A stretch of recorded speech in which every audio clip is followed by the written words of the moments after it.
माननीय मुख्यमंत्री जी का आभार प्रकट करना चाहूँगा कि प्रदेश में भाजपा सरकार बनने के बाद लगातार तीसरे बजट में भी स्वास्थ्य सेवाओं पर विशेष ध्यान रखा गया है।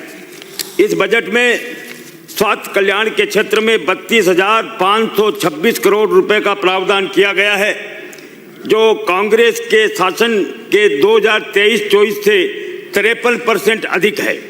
ये सरकार की निरोगी एवं स्वस्थ राजस्थान की अवधारणा को धरातल पर उतारने की प्रतिबद्धता को दर्शाता है।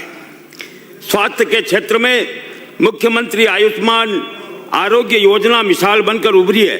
इसमें 1,36,00,000 परिवारों को 25 लाख रुपए तक के कैशलेस उपचार की सुविधा उपलब्ध कराई गई है। विगत 2 वर्षों में लगभग 37 लाख रोगियों को 7,300 करोड़ रुपए से अधिक का कैशलेस उपचार मिला है।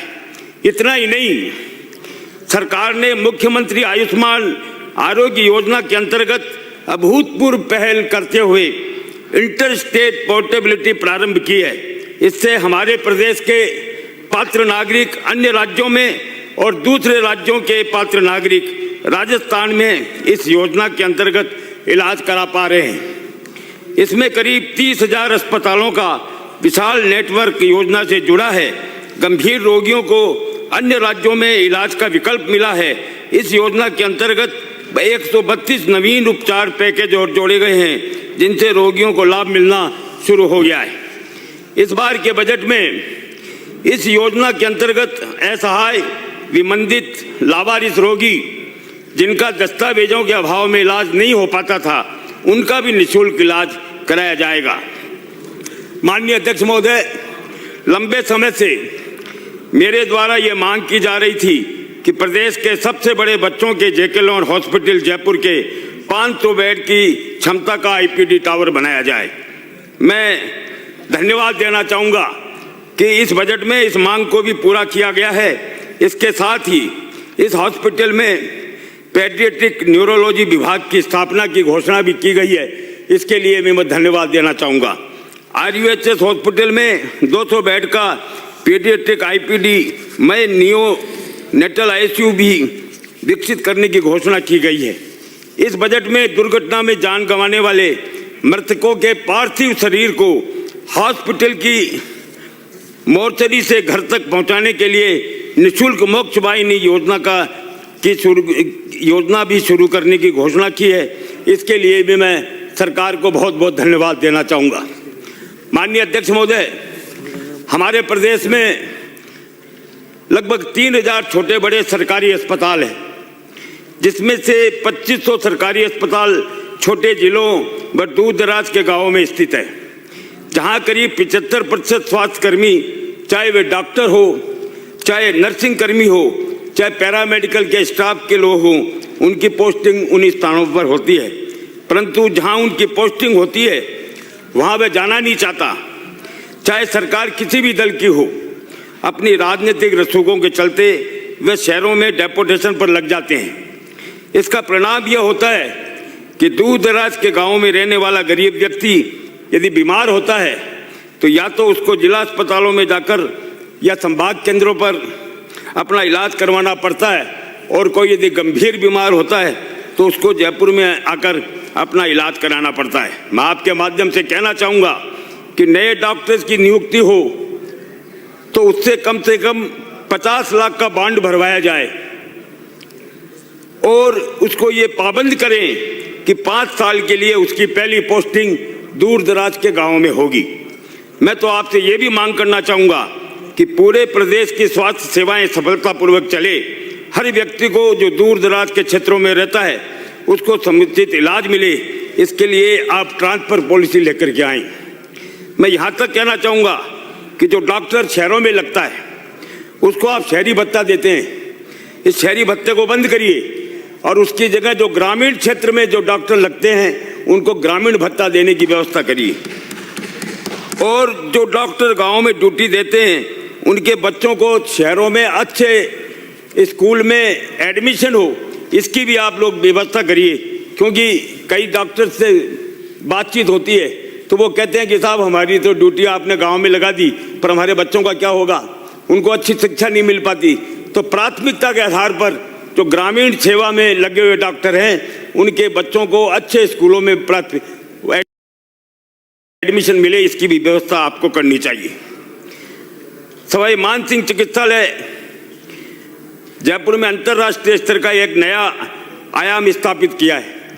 माननीय मंत्री महोदय, मैं कहना चाहूँगा कि सवाई मानसिंह जयपुर अस्पताल में चरक भवन में डॉक्टर दीपक माथुर के नेतृत्व में इंस्टीट्यूट ऑफ डर्मेटोलॉजी बनकर के तैयार हुआ है। मैं अभी कुछ दिन पहले वहाँ गया था। यानी इस प्रकार का एडवांस कॉस्मेटिक उपचार जो प्राइवेट कॉस्मेटिक संस्थाओं से लाखों रुपए खर्च करके जो कर सकते हैं, इस सेंटर में न्यूनतम दरों में राजस्थान की जनता को उपलब्ध कराया जा रहा है। लंदन के बाद विश्व में सबसे बढ़िया यदि डर्मेटोलॉजी डिपार्टमेंट का ये जो स्थान बना है, इसकी जितनी प्रशंसा की जाए उसकी उतनी कम है।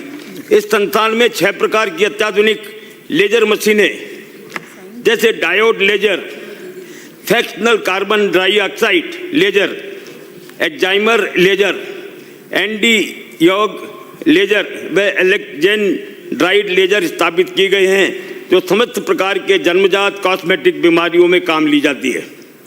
इस संस्थान में पीआरपी पद्धति द्वारा बाल उगाने की सुविधा भी रहेगी, उपलब्ध रहेगी। यहाँ पर हाईफू मशीन द्वारा स्किन टाइट करके बुढ़ापे की झुर्रियाँ हटाने का इलाज भी किया जाएगा। हाँ, मैं यही कह रहा हूँ। ऐसे संस्थान में नवीनतम फोटोथेरेपी मशीनों जैसे पुआ, नैरोबेड व लेजर पद्धति द्वारा, आज तक तो क्या होता था कि प्राइवेट सैलून में लोगों को जाना पड़ता था और लाखों रुपए खर्च करने पड़ते थे, पर डॉक्टर दीपक माथुर की जितनी प्रशंसा की जाए उतनी कम है कि उन्होंने एक विश्व स्तरीय केंद्र यहाँ पर स्थापित किया है। लेजर पद्धति द्वारा सफ़ेद दागों में सोरायसिस के इलाज की सुविधा भी प्रदेशवासियों को उपलब्ध कराई जाएगी। इस संस्थान में पुरुषों और महिलाओं की सेक्स संबंधी समस्याओं के इलाज के लिए विश्व के नवीनतम इलेक्ट्रो हाइड्रोलिक शॉक वेव पद्धति से इलाज हेतु लाइव WT मशीन भी स्थापित की गई है। इस संस्थान में रेडियो फ्रिक्वेंसी व क्रायो द्वारा विभिन्न चर्म रोगों के इलाज की सुविधा भी उपलब्ध कराई जाएगी। मैं आपके माध्यम से डॉक्टर दीपक माथुर और उसकी टीम की प्रशंसा करना चाहूँगा कि जिन्होंने अपने अथक प्रयासों से सवाई मानसिंह हॉस्पिटल में ये अंतर्राष्ट्रीय स्तर पर अपना मान बढ़ाया है। माननीय अध्यक्ष सभापति महोदय, मैं आपके माध्यम से माननीय मंत्री महोदय का ध्यान मेरे निर्वाचन क्षेत्र में स्थित सवाई मानसिंह हॉस्पिटल के बाद सबसे बड़े राजकीय जयपुरिया हॉस्पिटल की ओर दिलाना चाहूँगा। इस हॉस्पिटल में 2013 में 100 बेड थे, जिसकी संख्या 2017 में 470 हो गई। इसी अनुपात में इस चिकित्सालय का कारोबार बढ़ा, परंतु बेड्स की संख्या में 5 गुना वृद्धि के बावजूद 2013 में जहां चिकित्सकों के 48 पद स्वीकृत थे और आज भी वहां 48 पद स्वीकृत हैं, कारोबार को देखते हुए स्वीकृत पदों की संख्या नहीं बढ़ाई गई। साथ ही इस हॉस्पिटल में संचालित DMB PG कोर्स को बंद कर PG resident, senior resident doctors को भी हटा दिया गया। इस हॉस्पिटल में सुविधाओं का निरंतर विस्तार किया जा रहा है, जैसे ICU, emergency, OT, modular OT, SNCU, नए मेडिकल वार्ड और न्यू ट्रॉमा सेंटर बनाए गए हैं, परंतु डॉक्टर और स्टाफ की कमी को देखते हुए उनका पूरा उपयोग नहीं हो पा रहा। अतः मंत्री महोदय से अनुरोध है कि अपने जवाब में इस हॉस्पिटल में कम से कम 100 डॉक्टर्स, 200 पैरामेडिकल स्टाफ के नए पद स्वीकृत किए जाने की घोषणा करें और कम से कम 50 PG रेजिडेंट, सीनियर रेजिडेंट चिकित्सकों को पुनः पदस्थापित करने की घोषणा करें। माननीय सभापति महोदय, मैं आपके माध्यम से ये भी कहना चाहूँगा कि RUHS यूनिवर्सिटी बनने के समय यूनिवर्सिटी के अंतर्गत कोई हॉस्पिटल नहीं था, इसलिए जयपुरिया हॉस्पिटल को उससे एफिलिएटेड किया गया। अब 1200 बेड का RUHS का अपना हॉस्पिटल बन गया, जिसके कारण विश्वविद्यालय प्रशासन जयपुरिया हॉस्पिटल की ओर समुचित ध्यान नहीं दे पा रहा है। हॉस्पिटल अतः मेरा अनुरोध है कि अन्य जो हॉस्पिटल्स की तरह इस हॉस्पिटल को भी SMS हॉस्पिटल के अंतर्गत किया जाए, जिससे इस हॉस्पिटल का समुचित विकास हो सके। माननीय सभापति महोदय, मैं आपका ध्यान इस ओर भी आकर्षित करना चाहूँगा कि SMS हॉस्पिटल की स्थापना 1936 में हुई थी। 88 सालों में ये भवन गरीबों का इलाज करते करते जर्जर अवस्था में पहुंच गया। जर्जर अवस्था के कारण आए दिन नियमित रूप से हादसे हो रहे हैं। कभी बरसात के दिनों में बेसमेंट में पानी भरता है, कभी प्लास्टर गिरता है, कभी फॉल सीलिंग गिरने की घटनाएं हो रही है। अस्पताल का मेंटेन करना काफ़ी मुश्किल हो रहा है। MNIT की टीम ने भी सर्वे कर इस बिल्डिंग को जर्जर करार दिया है। मैं ये कहना चाहूँगा कि समय रहते सरकार इस ओर ध्यान दे और जर्जर भवनों को एक एक कर रिनोवेट करे, जिससे कोई हादसा नहीं हो।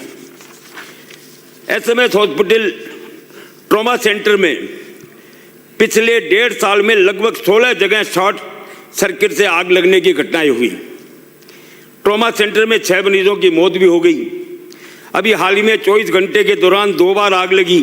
सर्जरी के दौरान मशीन में शॉर्ट सर्किट से एक बच्चा झुलस गया। आग लगने के कारणों और बिजली तंत्र को मजबूत करने के लिए तत्काल क्या उपाय करने चाहिए, इसके लिए एक कमेटी बनाई गई। उसने रिपोर्ट भी दे दी, पर उस अस्पताल प्रबंधन को ये रिपोर्ट मिल भी गई, परंतु जिम्मेदार इस बार रिपोर्ट को ठंडे बस्ते में डालते रहे।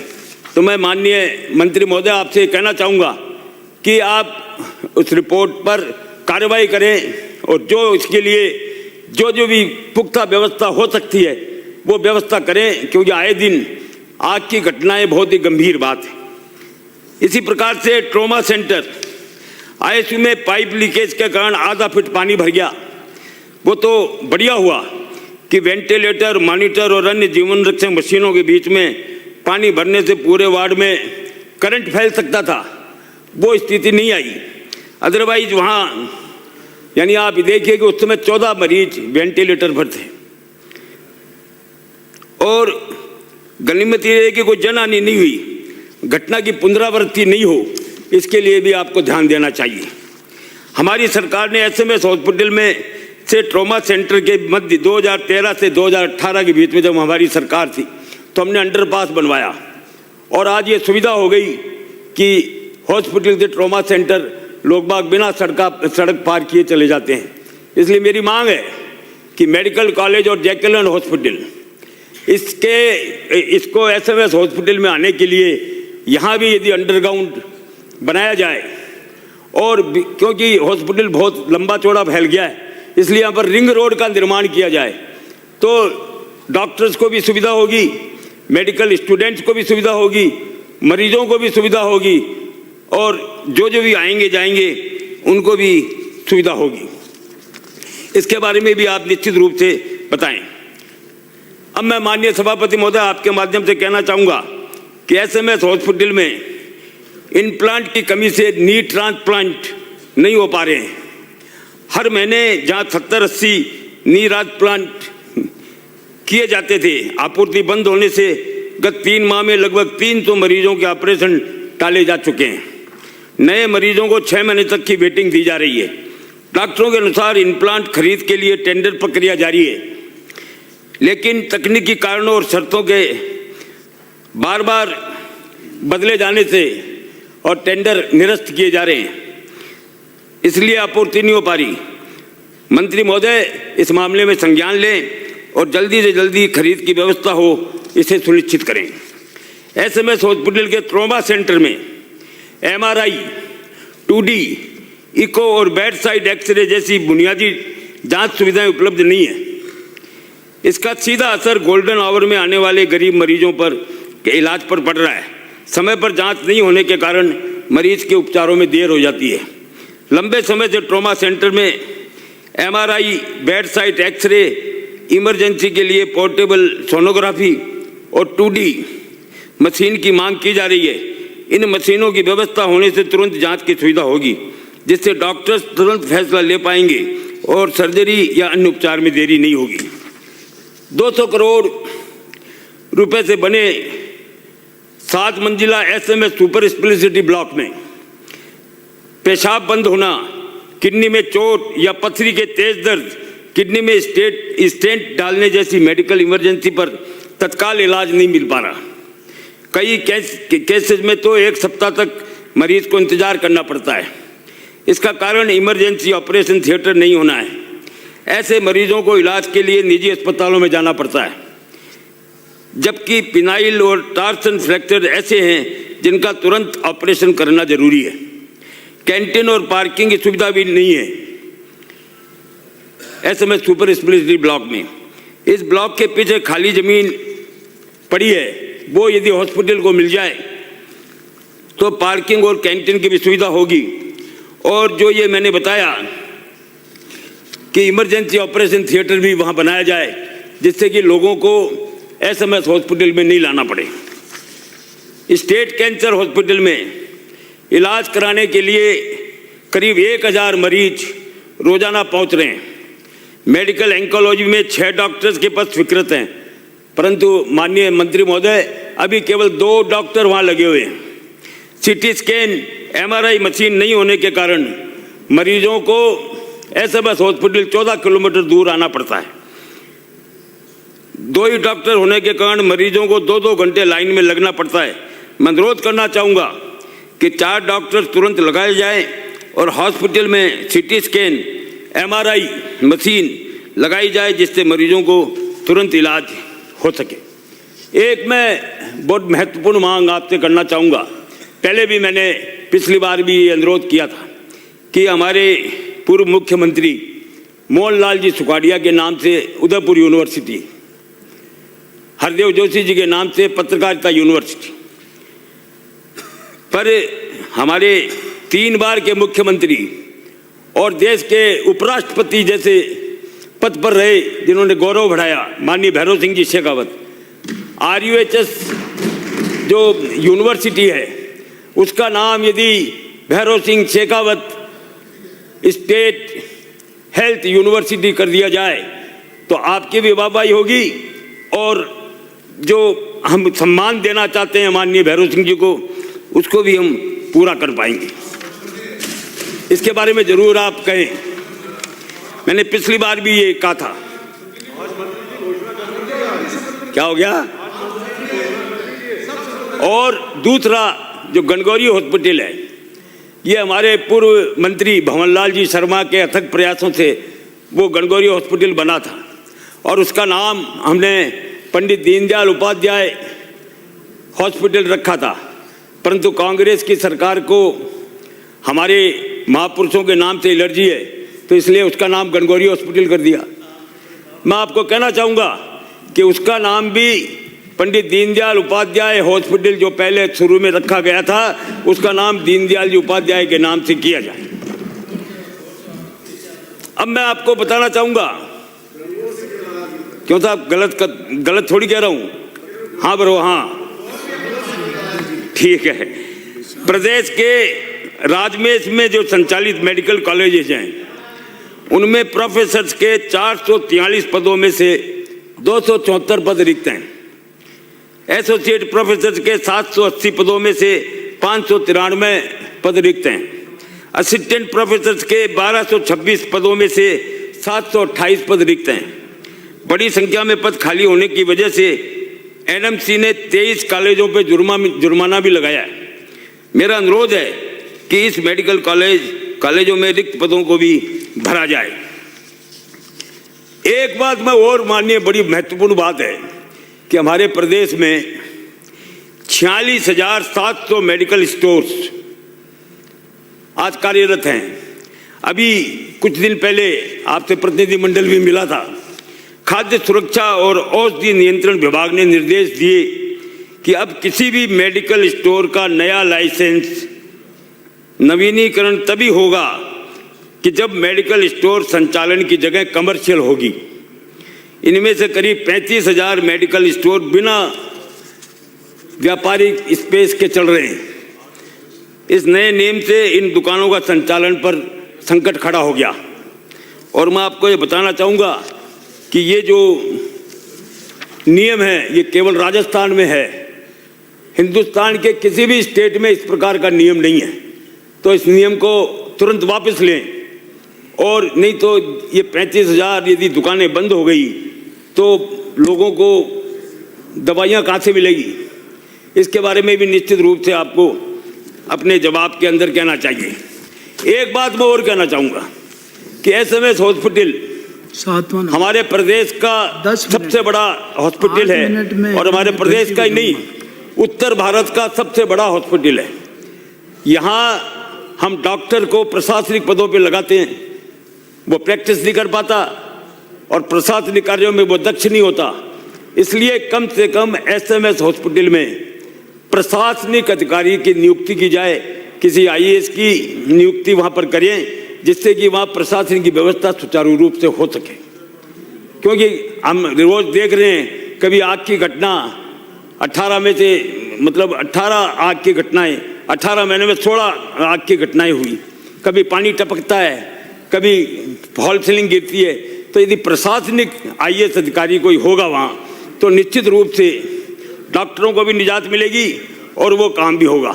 मैं बहुत ज़्यादा टाइम नहीं लेना चाहता, मेरे को जितना टाइम दिया उसके अंदर ही मैंने मेरी बात कही है। और मैं आपसे अनुरोध करना चाहूँगा कि जो जो मैंने सुझाव दिए हैं उनके बारे में जब आप जवाब दें तो निश्चित रूप से उन पर संज्ञान लें और उनका जवाब दें। धन्यवाद। जय भारत। श्री डॉक्टर सिक्का मिल जी, बराला।